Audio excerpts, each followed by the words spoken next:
যার গান লেখার স্বতন্ত্রতা এবং ইন্ডিভিজুয়ালিটি ভীষণভাবে নাড়া দেয়। সেগুলো জাস্ট আর কারোর মতো নয়, সেগুলো ওনারই মতো, সেগুলো ওনারই ইন্ডিভিজুয়ালিটি, ইউনিকনেস প্রকাশ করে। উনি অবশ্যই ফেসবুক বা কোনো সোশ্যাল মিডিয়ায় ছিলেন না, ওনার নাম্বারও আমার কাছে ছিল না। আমি বাড়ির খোঁজ পেয়ে একদিন ডিরেক্টলি বাড়িতে আনা দিই। কী বলবো, মানে হঠাৎ করে যদি সান্টা ক্লজের সাথে কারো দেখা হয় তাহলে যেরকম রিয়াকশান আমার হবে সেরকমই হয়েছিল। সেই মুহূর্তেই গিটার পাশেই রাখা ছিল, ওনার ক্লাসিক্যাল গিটার, সেটা বাজাতে শুরু করলেন এবং তখন উনি একটা নতুন গান লিখছিলেন, সেটা শোনালেন। দারুণ গান। ওনার যে একটা ছাপ আমার ওপর পড়লো এবং আমার মনে হয় অনেকেরই ওপর পড়েছে যারা বাংলা গান নিয়ে কাজ করছেন, তাদের কাছে উনি খুবই পরিচিত।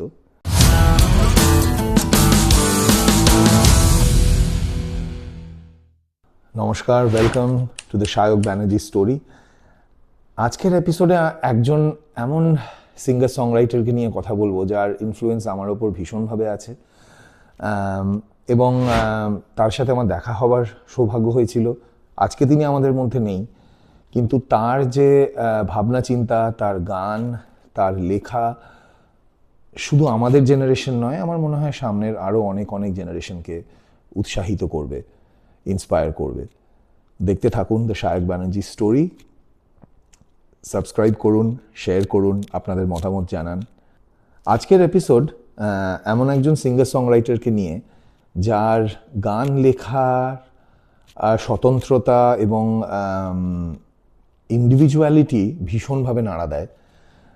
যদিও সেগুলো initially inspired from country music বা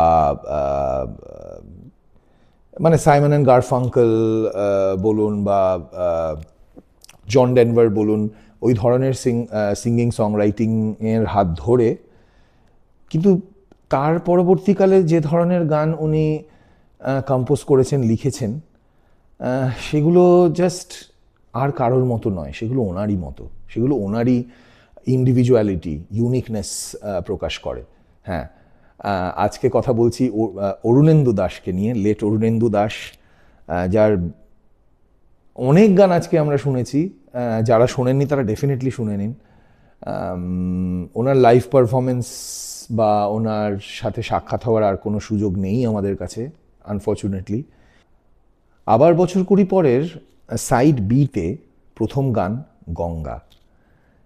এই গানটা অরুণেন্দু দাসেরই, এবং গানটা শুনে, গানটার প্রেজেন্টেশনটা শুনে এত সুন্দর, এত নাড়া দিয়েছিল, বারবার লুপের শুনতাম আর কি। এবং বাংলা গান যেভাবে করা যায়, এভাবে হারমোনিজ করে যে প্রেজেন্ট করা যায়, এটা আমার ধারণা ছিল না আগে, এবার আমার ধারণা অনেকেরই ছিল না।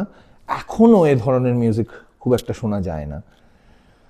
এবং তারপরে যখন বিনীতা শুনলাম, তারপরে যখন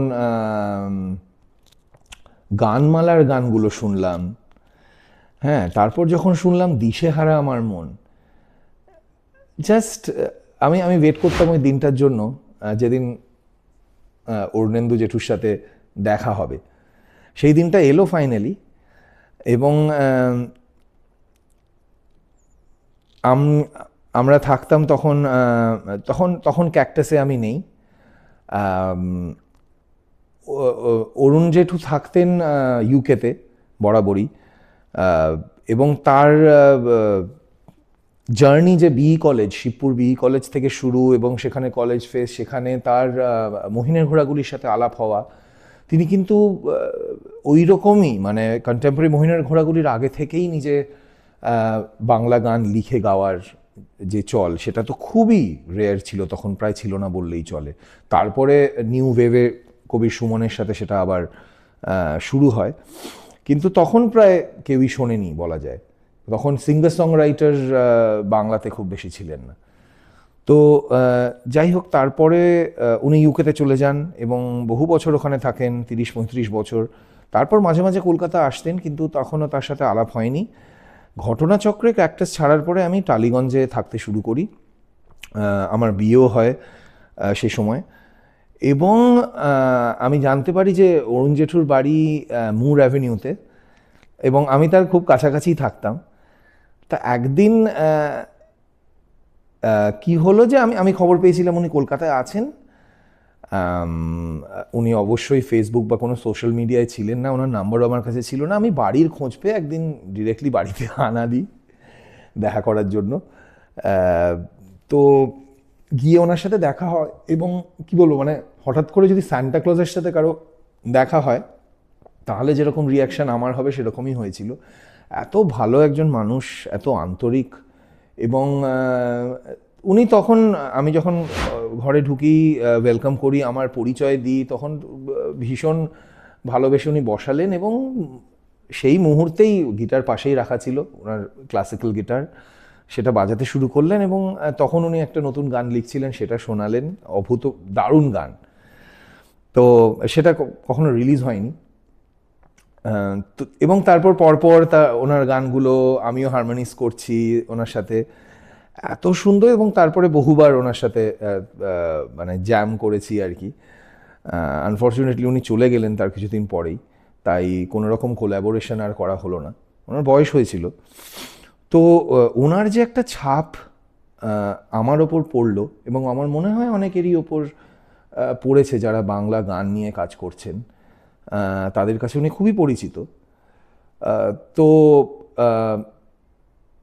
ওই যে একটা সাবলীল সহজ কথায় অনেক গভীর ভাবনার কথা বলে ফেলা, এটা এখনো রপ্ত করতে পারলাম না। করার চেষ্টা করছি, কিন্তু বহুদূর বহুদূর। তো ওনার গান না শোনা থাকলে ডেফিনেটলি শুনবেন, কমেন্ট করবেন কেমন লাগলো, এবং যদি চান আমি ওনার কোনো গান কভার করি তাহলে সেই রিকোয়েস্টটাও কমেন্টে লিখে জানাবেন। তবে আজকের এপিসোড শেষ করার আগে অরুণ জেঠুর একটা গান গেয়ে শেষ করতে চাই।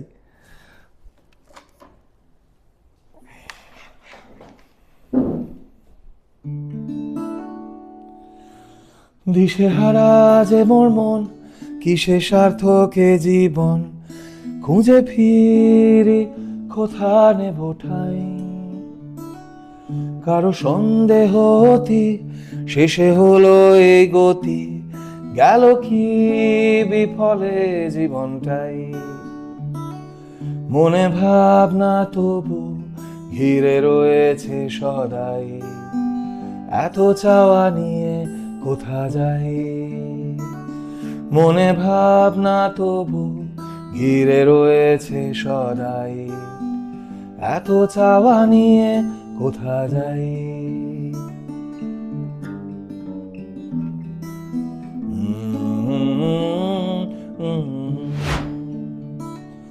ছিল বন্ধু এক আমার, পেলেম হঠাৎ দেখা তার, ভব ঘুরে চালা চুলো নাই।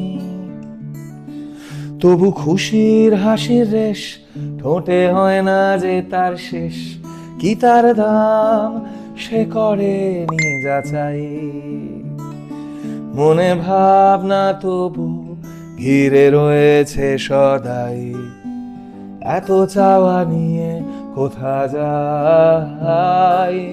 মনে ভাবনা তবু ঘিরে রয়েছে সদাই, এত চাওয়া নিয়ে কোথা যাই।